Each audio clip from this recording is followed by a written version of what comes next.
This is the G Podcast with your host, Tommy B. Hey, what's up, y'all? Welcome to episode 238 of This is the G Podcast. Yes. What's up, y'all? Of course, it's the first of fall, y'all, but it's still in the 90s. Go figure. We're in the South, but happy fall to everyone. Fall season's here. I'm happy. Each week we do news, politics, pop culture, that piping hot tea from the one and only Tonya B, who's in the building with us again. What's up, Tonya B? Yes. And of course, the one and only Talib Shabazz is in the building. Talib, you run DMC style today. You run DMC style today. Is that Adidas? Yeah, Go man. ahead. Everybody knows about the three stripes. Yes. Yes. Absolutely. And, you know, before we start, y'all, I do want to say happy Hispanic Heritage Month to our Latina, Latinx brothers and sisters. Thank you so much for supporting the show. If you check us out on every week, we appreciate you. Also, I got to say happy birthday. It's upcoming this week to good friend of the show, you know, Shirley Jones of the Jones Girls. I think I got it right, but I'm pretty sure it's this upcoming week on my calendar. But happy birthday, Shirley Jones. Thank you so much for all you do, creating, spreading joy throughout the nation on tour, doing her thing. And y'all, this happened this week. Tito Jackson of the Jackson 5 suffered a fatal heart attack and passed away at the age of 70. And you know, we're of a certain age. And I will say this, if you're not from that era, I think it's difficult for the younger generation to understand the impact of the Jacksons on us growing up.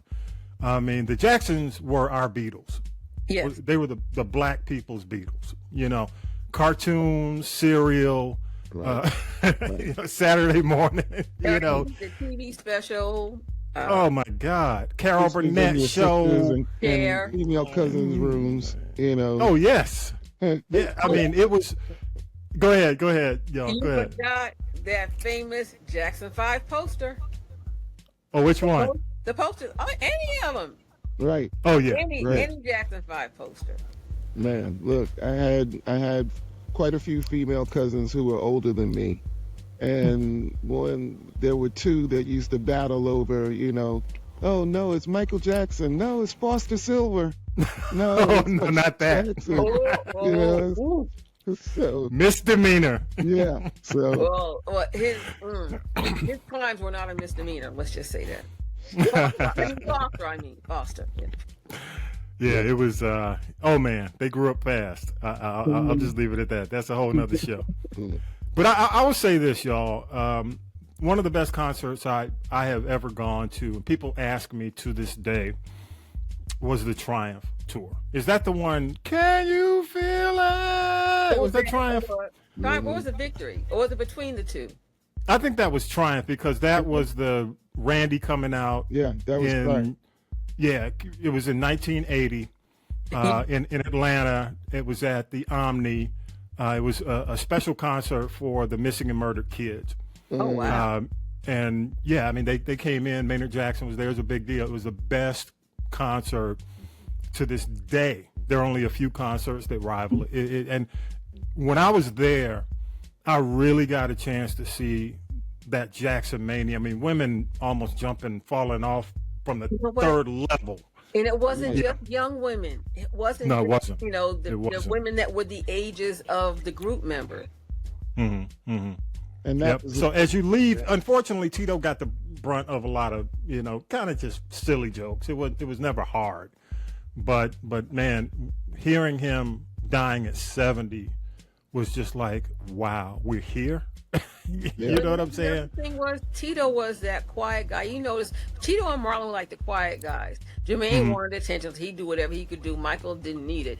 But, you know, they say Tito was the glue that kind of kept it all together. He was the quiet giant. And people, you know, a lot of times neglect to remember how much of an accomplished guitar player he really was. Yeah. And that's why I mentioned Can You Feel It? the video where he's shown. He was always shown with the guitar. Go to you, Talib. You go ahead. That was. I really just wanted to piggyback on what Tonya was saying. Is that and when it comes, he was. If you really look at it, he was He was the only member with an instrument until I think they gave Randy percussion, and then Michael or Jackie may have had a tambourine. But, yeah, or they were, what's his name? Randy was playing percussion. Exactly. He played for a while, but you had the anchors, Jermaine and Tito, the guitar players. Yeah. So, and from what I understand, Tito was actually a part of, when the musicians were recording, Tito would be sitting in with them. So it's, he's an accomplished musician. And I don't know if anybody's really checked out, some of the stuff that he put out, like in the last maybe 4 to 5 years. But, his little baby song, to me, for there to be like the Southern Soul wave right now, that song was definitely in there. And then, he was cousins with an artist that we're working with, Ice Buck. And Ice Buck has actually had Tito come in and play on one of his songs. So, I had an opportunity to meet Mr. Tito Jackson before he passed, and that was an awesome experience to watch him work. You know what I mean? And he did guitar and bass, and he was fluid, and he was, so I'm just, it's a little bit of a personal loss now. You know what I mean? Understood. But definitely, rest in peace. Excellent. Good stuff. All right, y'all, let's go ahead and get into it. We're going to spend a lot of time. We'll wrap up some other stuff during the week that happened this week, but I want to get right into this. Here we go. 6 months after federal authorities raided his homes in Los Angeles and Miami, Sean Diddy Combs was denied bond Tuesday and is in custody. According to the now unsealed federal indictment, Combs faces charges of sex trafficking and racketeering. He allegedly also engaged in kidnapping, forced labor, bribery, and other crimes. The 54-year-old pleaded not guilty. Combs appeared in Manhattan federal court to face the charges. U.S. Attorney Damian Williams. As alleged, Combs used force, threats of force, and coercion to cause victims to engage in extended sexual performances with male commercial sex workers, some of whom he transported or caused to be transported over state lines. Combs allegedly planned and controlled the sex performances, which he called freak-offs. Since last year, Combs has been sued by people who say he subjected them to physical or sexual abuse. I want to do this real quick timeline, and I want to go to Tonya B. and then, of course, Talib. I'm glad you guys are here because y'all have been, Talib, you on the retail side and radio side, and Tonya B, of course, on the radio side. I did radio, but when Combs was around doing this thing, I kind of shifted to another format or multiple formats that involved this, but not as intimately involved with the hip hop side. But November 16th, of course, you had the Cassie lawsuit on the 16th of 2023. The very next day, they settled. Then you got 2 more lawsuits on November 24th of 23. Then you got, he stepped down from Revolt, of course, at the end of November last year. He denied the allegations, if you remember, on December 6th. He just said none of this is true. The raids at his home happened in March of 2024. And then, of course, you had the Combs Rodney Jones stuff that really kind of went from February on to where we are now. The raids on his properties happened in March 25th. Then you had CNN publish the Cassie video back in May of this year. The Crystal McKinney lawsuit, May 22nd of this year. Howard University pulled his honorary degree on June 7th of this year. He said he was innocent, facing 8 lawsuits back in July. And, of course, that brings us to September, where he was a no-show. And you said, Tonya B., that the $100 million settlement or whatever it was, that was overturned. But, that's the only thing. But one thing you forgot, and Howard University gave back the $1 million that he I don't know if he even got all of it to them, but he had pledged $1 million. They said they did a Bill Cosby, take back your money. We don't want it. Yeah. And city, don't forget about that. Oh, which one? New York took back the key to the city. Oh, yeah, that's right. They took back the key to the city. Another lawsuit, of course, this month, Don Richard. He's arrested the 16th and the 17th, denied bail. He's been denied bail 3 times as of the taping of this podcast. Tonya B., I'm going to go to you. And, of course, Talib, I want your insight into this. Where do you think this is headed? It's a lot.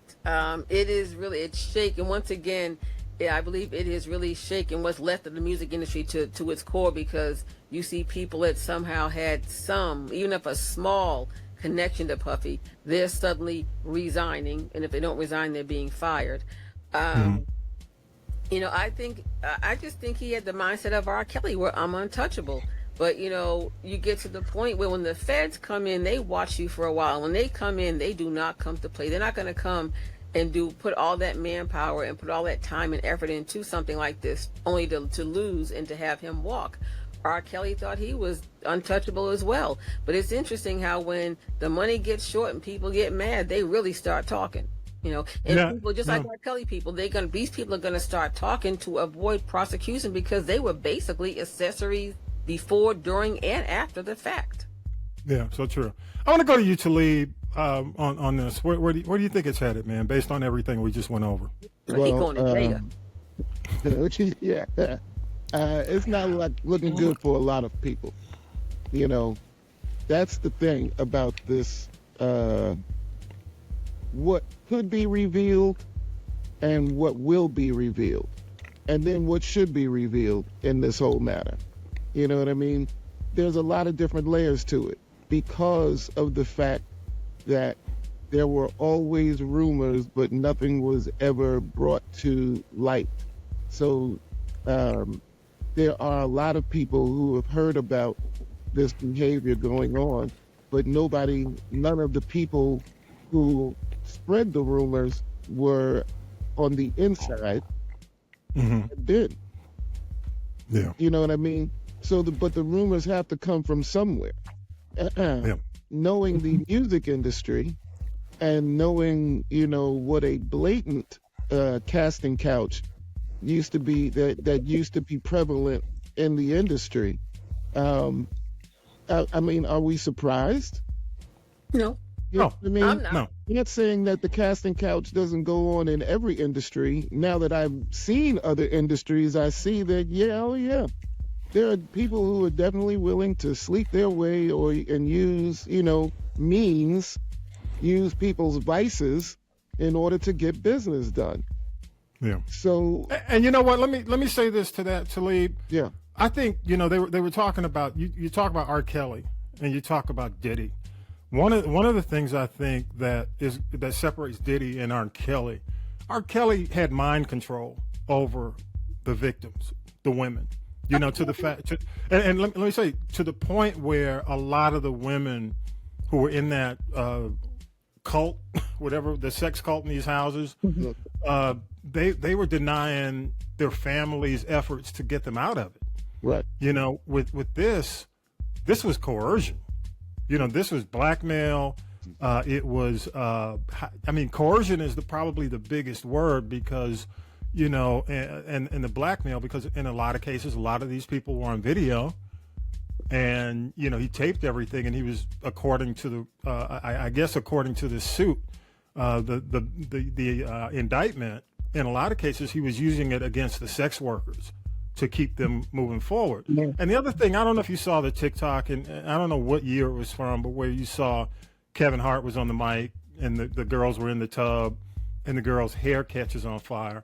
There were a lot of incidents that occurred where people were getting hurt, people were getting maimed, people were in situations where, the Cassie video did not help the situation that CNN released. So, I think it's going to be slightly different, but I agree with you, in terms of, comparing it to R. Kelly. But I think the coercion and the mob feel of this, it leans toward Epstein to me. Okay, it leans very close to Epstein. So go ahead. This is what I'm saying.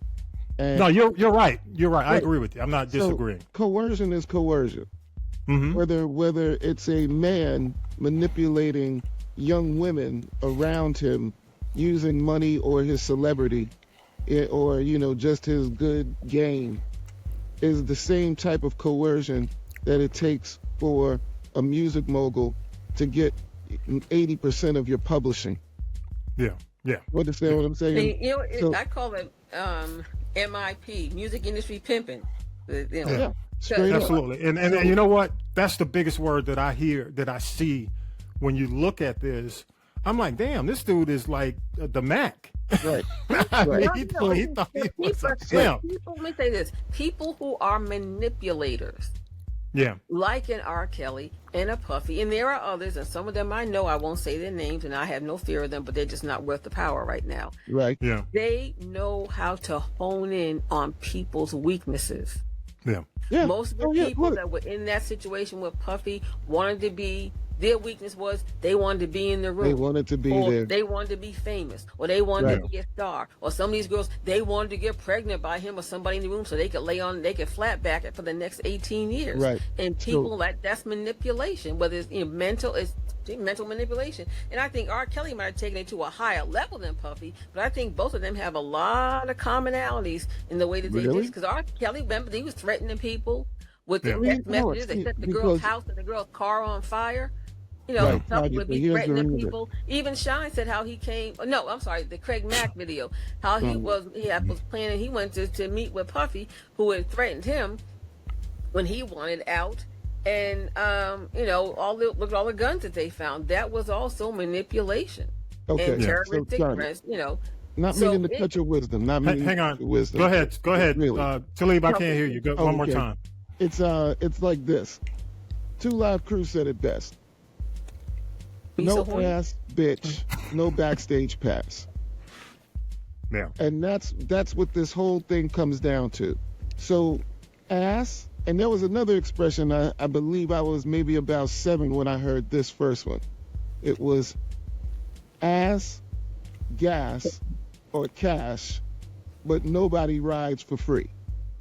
Yep. So let's find out what tool people were using in order to get where they were trying to go, Yeah. and what people were willing to do in order to be where they thought it was going to happen. Yeah. You know what I mean? This is a culture that has been prevalent for centuries, and he's the latest one to play Caligula. Yeah. Because I Definitely let you know, Caligula it is, I'm based not- on Yeah. some of the stuff you were hearing. I'm doing some night school instructor stuff now, and my students are between the ages of like 19 and 29 for the most part. All they're talking about are how many bottles of lube and dildos were found on the premises. Now, I don't even know if that's really a part of the news story. It is. It's coming up. But whose Costco membership was used? Yeah, you're right. What's the lady's? Let me ask you. What's the lady's name? He calls her KK, the one who coordinated, who basically will go down as Giselle's. Like Giselle was the Epstein. That was his assistant of 20 years. So again, look, somebody like her, she was complicit. A lot of them will do that. People look just like R. Kelly, and whether it was his assistant or his what do you call it, security, whatever, they look the other way for the bag. Yeah. Agreed. And that's part of the problem as well. I got one. Go ahead, Talib. I got one last thing to ask, really. When are we going to start talking about Clive Davis? Well, that's funny. I mean, Tonya B and I were texting back and forth, and there's a TikTok that's floating where he's engaged on a I guess he's going into a building, and a TikToker filmed him and asked him the question, what do you think about it? And I think at first he said P. Diddy or whatever, one of the older names, and Clive is like looking at him like, who's that? Who's that? Yeah. He had selective amnesia. Yeah, but I do think, Talib, that this is going to be for the industry people who were engaged and complicit. they're all shaking in their boots right now because this New York DA and his team, which is funny because, well, it's not funny, but the team is like all white women. You know, it's crazy. It's like, you know, you see, I don't know if you saw the press conference. It's the black guy who is the DA talking about the charges in SDNY. And then you've got this line of women who are assisting him on the case. And I'm here to tell you, if you saw Me Too, if you saw the Me Too movie, you know, I just don't think, you know, and I'm not going to say unfortunately, because Combs knew this was potentially going to come back on him, that he has no way out of this.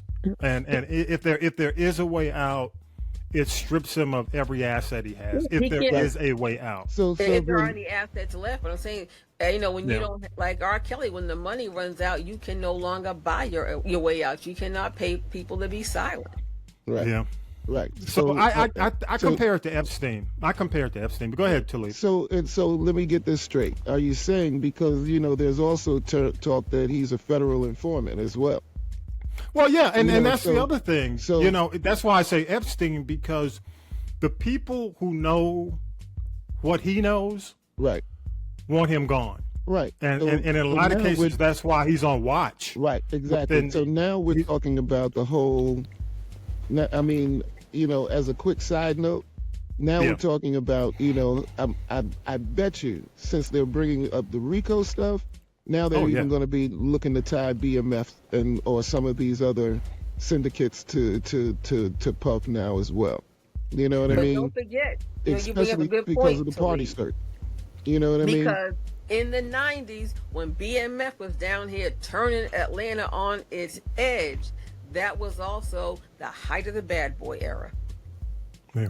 All right, y'all. You know, I agree. You know, again, you know, I think this is quote unquote no way out. He's currently on, I mean, they say suicide watch.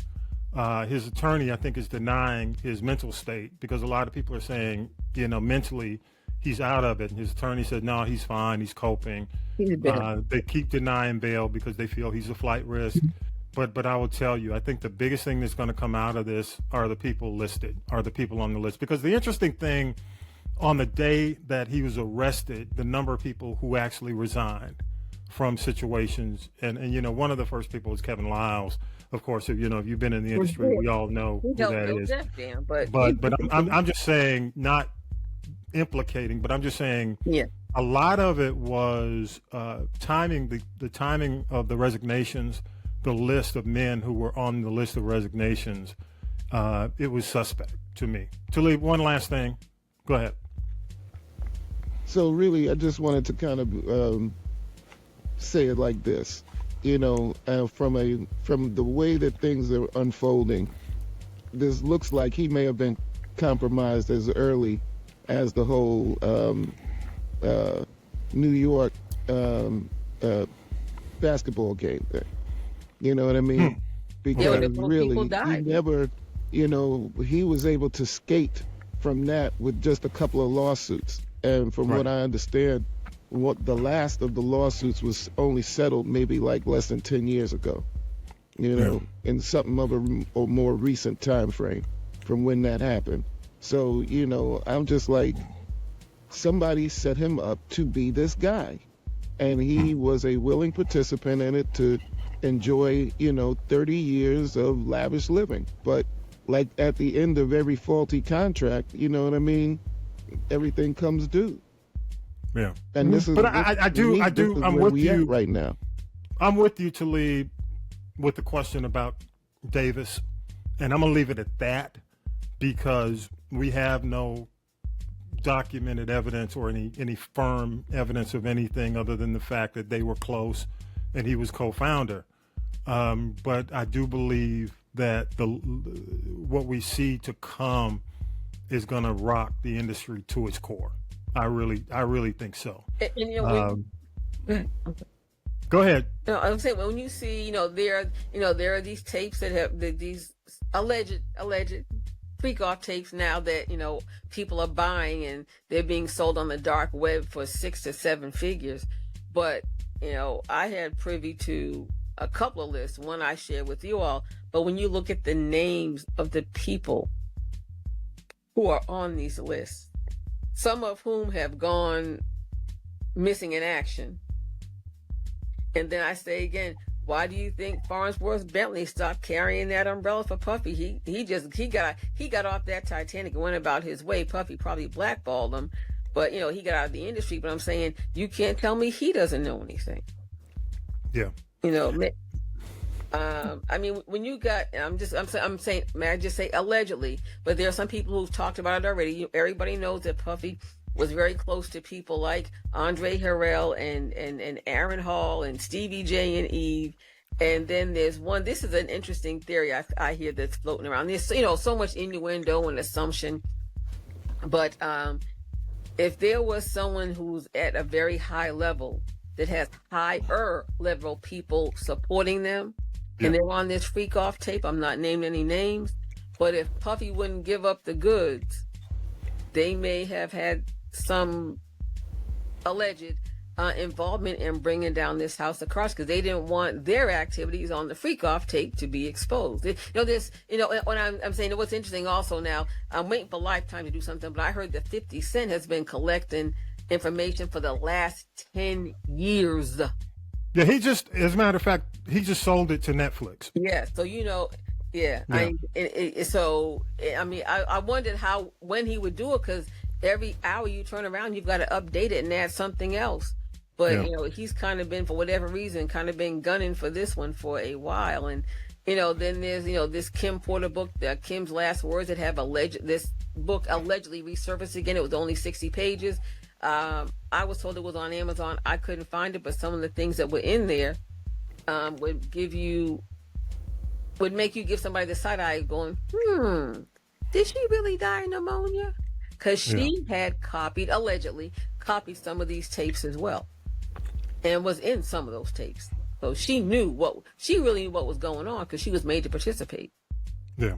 Just like I got one last question, and it's related to some extent. We just this week, Atlantic Records, a major label, of course, going back to Aretha, as far as black artists, and before that, Ray Charles, dropped 50 black artists. And quite frankly, what a lot of people are saying, it's going to be a trend in the industry where a lot of these majors are just dropping and getting away from black artists.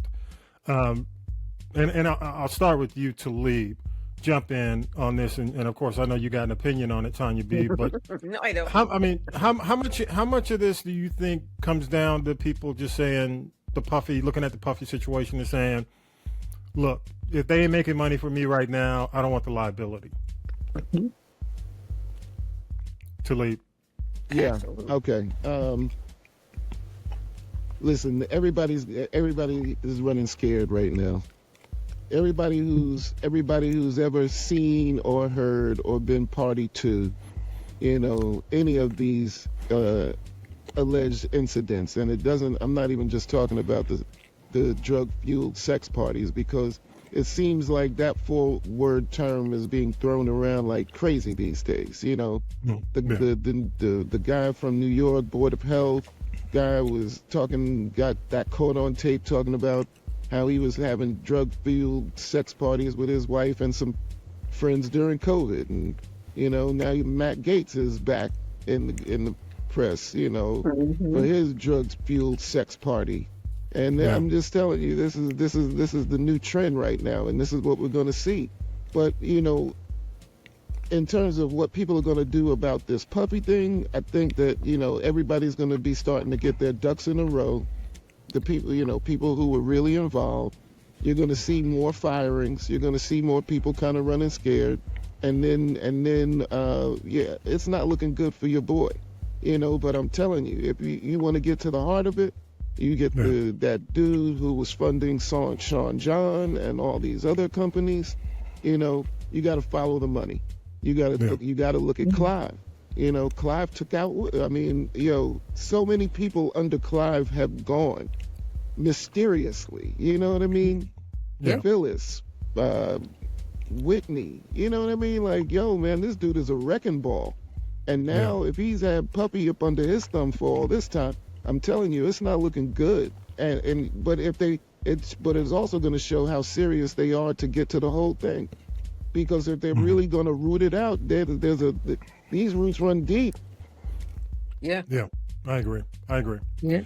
Hey, we'll keep you abreast. You know, from Epstein Island to Puffy Island. Hey, I heard they're trying to get. Quite frankly, they're trying to kick him off of Star Island in Miami. He's bad for the neighborhood. Wow. But you know, I look. I mean, there's going to be some singing. Oh, yeah, It's going to be. Let me just say, singing like a bird. The first person to sing gets the best deal. And I would say, singing. like that inner circle, like the assistant, like the bodyguard, those people, like that. I think there was even some incidents with one of his chefs who witnessed some, and it's a shame. They, just like R. Kelly, they stayed for the bag. And now this woman that was his publicist that quit, she shut down everything. Email, social media, everything. Don't tell me she doesn't know, because she was the one that was crafting this artificial image, if you will. Yeah. Doing so good, doing this, doing that. And see, the deeper they try to dig, like Talib was saying about this whole thing, about the whole Sean John thing in that company with the guns. Interesting is he was found with all those guns. That was a front. With the scraped off serial number. Yeah. They had to come. They didn't come from Mookie's car wash. Come on. Yeah, so true. All right, y'all. We'll keep you posted on that. But let's go from one freak off in the music industry to the freak off in politics. Mark Robinson. What's his name? I just call him the Black Nazi. Let's, for the sake of the podcast, calls himself the Black Nazi for one thing, and he has adamantly denied that these are not his words. He did not say it. Nude Africa website came up. I'm like, damn, when the last time you heard Nude Africa? What? Black people know about Nude Africa. It's still a domain. Oh, but you know what? Yes, it is. I mean, people, I'm like, wasn't that in the 80s, the 90s? But it was. He, according to CNN, it happened, I guess, 10 years ago. He referred to himself as a Black Nazi. He admitted he's pro-slavery, despite all his anti-trans rhetoric at these churches. He mentioned publicly, on the website, how much he enjoyed trans and porn, and just made some crazy statements and went on and on. He denies that his full name, CNN has it published that his full name was listed in the profile. The profile of the alias was Mini Soldier, spelled SOLDR. Most of the comments, basically go against the public stance he's taken as lieutenant governor. That's what a lot of people were saying. It's an act. He's just a grifter. What's that? And of course, he's got an Ashley Madison profile. He's calling all this right now. He's denying, saying it's tabloid trash. Trump has been endorsing him and standing behind him. As a matter of fact, called him MLK, Martin Luther King on steroids. And it reminds me, I don't know if it was you who said this on the text.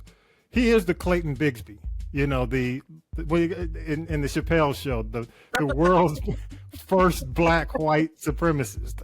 He is, for my Boondocks fans, he is purely Uncle Ruckus. He is like Uncle Ruckus on steroids. But I gotta go. I'm sorry. It's just like between this guy and Kanye. Can you imagine the conversation? Can you just imagine it? But I do want to start with you, Tonya B, and I want to ask y'all. It's because I've got a thought and a theory on this, but what pushes black leadership, and I want to say leadership because he was in a lieutenant governor's role in North Carolina, to go this route. Republican men, some women like Candace Owens. You see Candace Owens is saying some of this stuff. What puts them in this frame of mind? I'll just say that this dude, to me, is a combination of George Santos and Herschel Walker. If you think about it.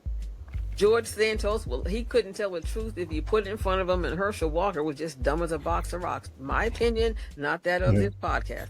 And you wonder, is there? I mean, I know mental illness is real, Yeah. but it's like, how do you twist your mouth to say that when people had the receipts? But it's like, it's almost like he drank the Trump Kool-Aid. It never existed. I didn't say it. But you know what? Now, let him stay and keep doing that, because if he's going to be the reason that North Carolina flips a Kamala, let him stay there. Yeah, yeah. And he's already down in the polls. But someone like him is truly, they are dangerous. They are really dangerous. Yeah. Talib, you got any thoughts? Boy, do I. He's a fool. You know, that's the way my grandmother from Wetumpka, Alabama would put it. You know, Yeah. he's a fool. And she would give a little extra emphasis on the F. You know, I mean, this guy, I mean, what did he probably, he was mad at the fact that he missed out on the Black Planet wave. So when he heard about Nude Africa, he just couldn't resist. You know what I mean? Like, But yo, man. I know. Hey, Talib, let me say this. I know black people everywhere would say, like, Nude Africa. he learned about it from Tim Scott. Come on. Yo, look, I'm telling, listen, perverts are always going to be able to find perverted stuff. You know what I mean? Straight up. So, you know, where he got it from? He got it from a pervert friend of his. He didn't know about it, you know, and I'm sure he spread it to a whole lot of other of his perverted friends, you know. So it's you know what's funny about that, man? I'm catching up. I missed the first wave. There's a show called Evil that used to be on CBS, Paramount, and now it's on Netflix. And it's of course I'm in the horror genre, so. You know, it's kind of like in that, but it's interesting because they deal with some real life stuff. And one of the things they said is exactly what you said. When a girl had to pull some stuff off a website, and the guys who's influenced by evil, the devil, he said, great. He said, because when you hide the perversion, more people want it. More people will, you're going to sell more. True that. And and so I think personally, I mean, and I don't say it's personally. I think for each individual, if that's your thing, that's your thing. People are into that. You know, they're into the slave. I ain't gotta go into it. There's a slave play. People do that. But I'm just saying, if that's just you, and that's your kink, and that's the thing you do, that's cool. That's you. But when you are lieutenant governor and that's part of your platform and you're out here going to these white evangelical churches, the white evangelical churches and the racists love these Clayton Bigsbys. They embrace them because they say the stuff that they can't say publicly. The Uncle Ruckuses, when black people say this stuff, I mean, excuse me, Tonya B, they dicks get hard because they're standing there like, oh, damn, I want to say, but the black men can say all day. They want them to say it. The Candace Owens, the Kanyes, they love it. They eat it up. And that's why, quite frankly, the Candace Owens, the Black Nazi, Kanye, when they are, casted out, and they're not making money with black people, this is how they go. This is where they go. The reason Candace Owens has not always been who she is. She didn't start this way. She wasn't making any money that way. The what do you call it? The leftist liberal, because it was too crowded. Right. And so they go. Stole it. So they go where it's less crowded for black people, and this is what you get. So. I do think it's over, regardless of what he says. He's not going to win North Carolina. I don't know how much that's going to impact Kamala or the down ballot Democrats in North Carolina. But I do believe he's done. And I'll go to you, Talib. Go ahead. You got your finger up. Yeah, man. I just want to say, man, this is what the Trump effect in politics is going to be looking like, and we're going to have about 20 more years of this crap. I'm not expecting people to be perfect.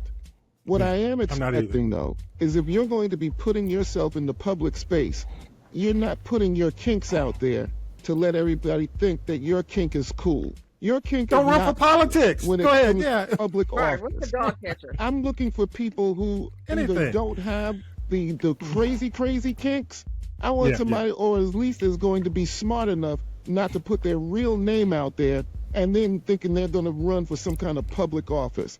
I don't care what you do in your bedroom.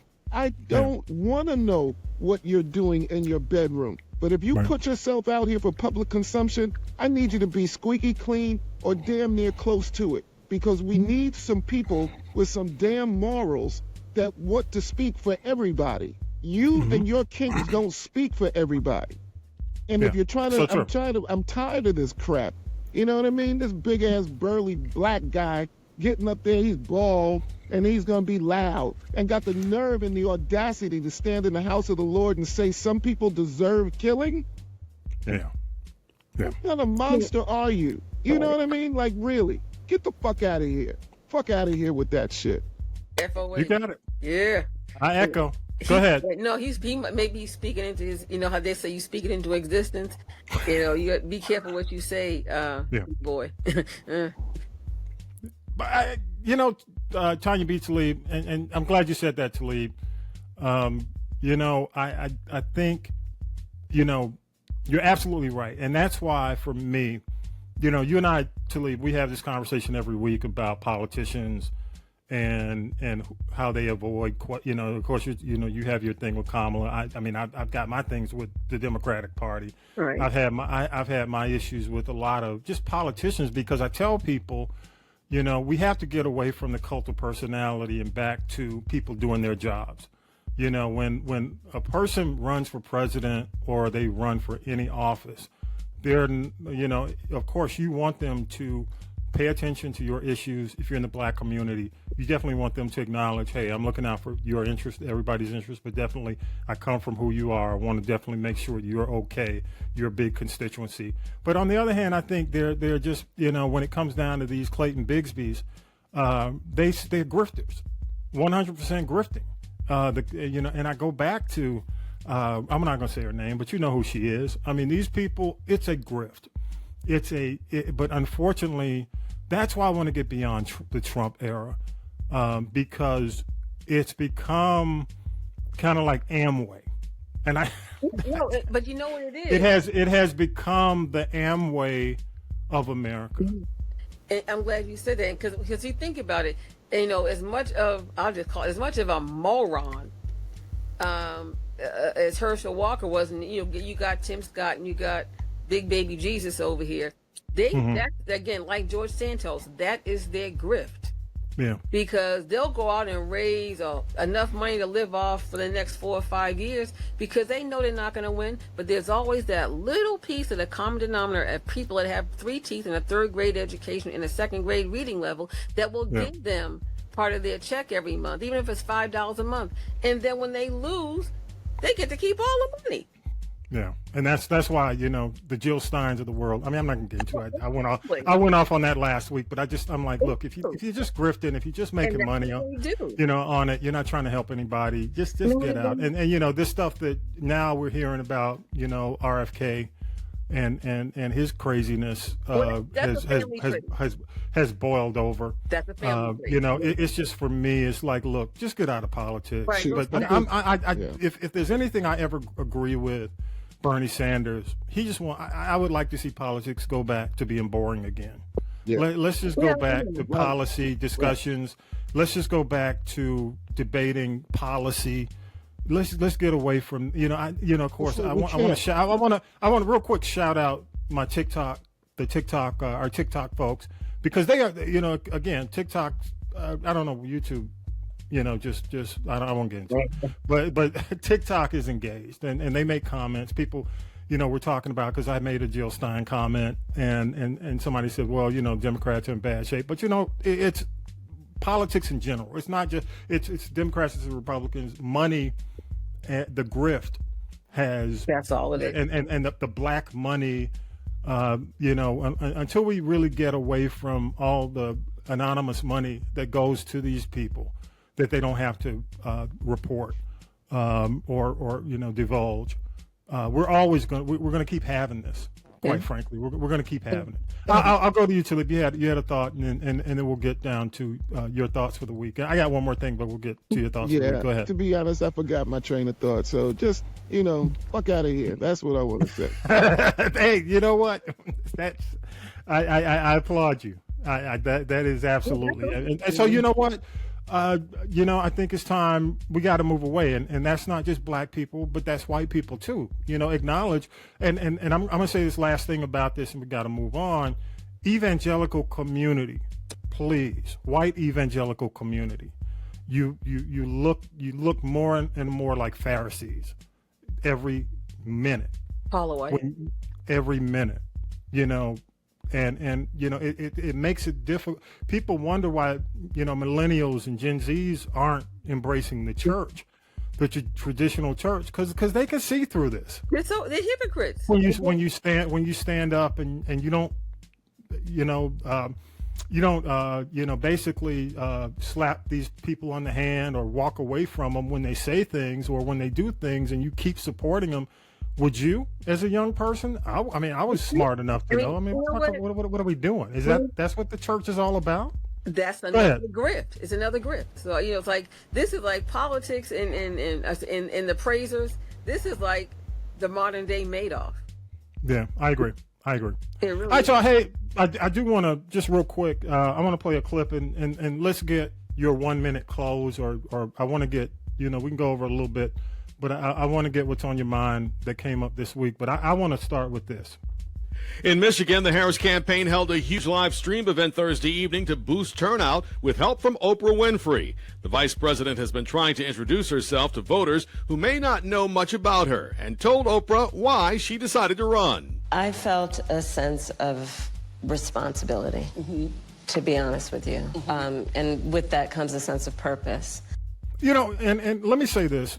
Regardless of where you stand, how you feel, that production was well done. It was. I watched. It was. It made you feel. A lot of people had turned on Oprah, but it made you kind of put you back into Oprah's heyday with the way it was produced. No, I'm not saying because everybody, Oprah can, you know what I'm saying about Oprah. She's kind of, thrown a few knives in our backs over the years, but I will say. Her support of this campaign to move, because all she's doing is supporting it to move away from Trump. That's what a lot of people are saying. The other thing is Kamala Harris said something at the town hall, and honestly, I hope she wouldn't apologize for it when she said, if you come in my house, you're going to get shot. Yes, I would expect that. Ask Nancy Pelosi. I would say, and I wanted to say, and I'm sitting there watching it, and I said, look, damn, you were a DA. What is it? You're an attorney general. You're in charge of the police, and hell yeah, I would expect you to have a gun. Yeah. So my whole thing was, I thought it was well done. I thought it was well produced. Kudos to them for making the effort to do it. But Talib and I have had this conversation. And Talib, you've really been hard on the campaign, but I think you need to be doing stuff like this with an audience, a town hall. No more debates. Just do town halls just like this, well produced, where the shit ain't dropping out, and you don't. This was well produced. This was just Stella. I'm a Stella Funk. This was stellar. Harpo. This was like Harpo in its day. You had Meryl Streep popping up. You had Julia Roberts popping up. Who else popped up? I forgot who was popping. They just But my whole point is, you had who didn't pop up. But I will say, I think white women are trying to make up for what happened to Hillary back in 2016. This week you had what's her name? The singer. What's her name? Her and her brother. The big Billie Eilish, Phineas and Billie Eilish. You had Billie Eilish, step out and endorse. So I do think that white women, and I want to say this: the white women who have dropped the ball, not all of them, but the ones who have dropped the ball, I will say they are trying to make amends for 2016, and I think that's going to make a difference this year. The other thing, real quick, and I'll go to you guys. I'll throw it to you. 2 names you need to know. Amber Thurman, Candy Miller, both from Georgia. both lost their lives due to abortion restrictions. That was a big deal this week. I am going to put the article from Slate in our podcast notes. It's titled "The Death of Two Mothers in Georgia," shows the ending of Roe was never about life. I agree. All about politics and power. Again, I posted. I'm going to have the article in our podcast notes. I'll go to you, Talib. What you got? Is this just my little 1 minute for the day? Yeah. Oh, closing out. So, it ain't little. It ain't little, man. Well, I like to look for interesting headlines, and while I was looking for interesting headlines, I came across this article, and I just decided to go with this. A 70-year-old owner of an apartment came home one night. He lives in Rome, Italy, and he found somebody reading a book. The BBC reported on the 24th of August that the would-be burglar claims he broke into the building to visit someone else and simply found himself in the wrong unit. But spotting the owner had a copy of the book, The Gods at 6 O'Clock, which is a retelling of the Iliad, the 38-year-old settled in for a story time. I don't know where you'd be getting this stuff, man. What you reading, like the Tales from Beyond. Here you go. That's gonna be your new segment. With the echo. Tales from Beyond. No. What else you got, man? All right. And this has been Tales from Beyond. Who comes behind that? You. What you got? Tonya B. I have some positive news. One thing is that that Luther documentary, Never Too Much, that went to Sundance and all the film festivals. It's going to be in theaters November 1st. November 1st, it'll be in theaters, and in January of 2025, it'll be on CNN. The trailer's already out there. I'm so excited. It's about time. And Luther, we can see the parts of Luther that a lot of us didn't know about. The other thing is that Will Smith, I guess he's not going to be in front of the camera, but behind it, he's one of the people, with a couple of coins that's going to be involved in the production of a biopic about Queen Latifah. And I'm thinking, who could play her? And I thought Lady of Rage, who did a good job in the Miss Cleo movie. But I think that'll be good. I know Latifah will make sure it is authentic. And then lastly, we were talking about the election. I want to say 5 on it too. Kerry Washington, Tony Goldwyn, and the crew from Scandal, they're getting out on the reproductive tour, leading up to the election, as well as Stevie Wonder. He has a song out, and it's a good song, but it's really kind of depressing. But it's, healing our nation's broken heart. He's doing 10 concerts, mostly in battleground states leading up to the election. And then he said he's going to do his farewell tour, and that's going to be it for little Stevie Wonder. But, he's going to, he's coming to Atlanta, Georgia. He's going to North Carolina. He's going to Pittsburgh and Philadelphia. He's going to, Michigan's a battleground state, so he's doing 2 concerts in Michigan. So it's only a 10 spot, but I'm glad to see him doing something, because all he really is known for is either like Fingertips and Hotter Than July, and he's done more than just be the impetus behind MLK Day, but he's a very quiet philanthropist and activist. He doesn't need to be all up in the video, but he is coming out and doing this 10-city tour leading up to the election. So 5 on it for that. I think that's a ticket that will be worth it. Yeah, I agree. Making that publishing, he Steve. doesn't have much hair left to braid either. You know what I mean? Well, he wears kufis now. He's gonna be wearing a kufi, and he's wearing kufis now. Yeah, and he wears the big bandanas. Yeah, his hairline. Let me be quiet. Okay. Yeah. Is he still living on Jobet? That. Is that the publishing name? He's still living off that publishing money real quick. And if you think about it, if you have that, and remember, he's one of the first artists to fight, and he bucked up against Berry Gordy. But I think Stevie Wonder had the vision of where this might, the industry might go, maybe not where it is today. But, again, if you got your publishing, you can lay in bed. You can not get out of bed till 1, 2 o'clock in the afternoon if you don't want to. You don't have to get out of bed. You are going to make some money, and that's why. Really. So for him, it might be okay. Let me get a little money to, KJLH needs some new carpet. Let me go out here and do some concerts and renovate my radio station. Yeah, so true, so true. Hey, we love your thoughts. Go to castropolis.net, choose the people poll, leave us a voicemail. I'll play back the best. And don't forget, y'all support the podcast. You can give at castropolis.net. You can subscribe at castropolis.net. Help us continue to grow, and it's all at castropolis.net. And finally, if you listen to the show, now you can watch us. If you're not, we're on TikTok, full episodes, YouTube, and also Spotify video. But our usual audio locations are there. We appreciate those who still support us in audio, but you can also watch us. Big thanks to Tonya B. Thank you, Tonya B, for doing your thing every single week. Shout out to Vi, the country commentator. Yeah. I hope your dogs win, whatever. But, I do hope they win. Talib, again, thank you again for all you do. And I got to say one thing before I close, and I didn't want to go into this and get and raise Talib's blood pressure.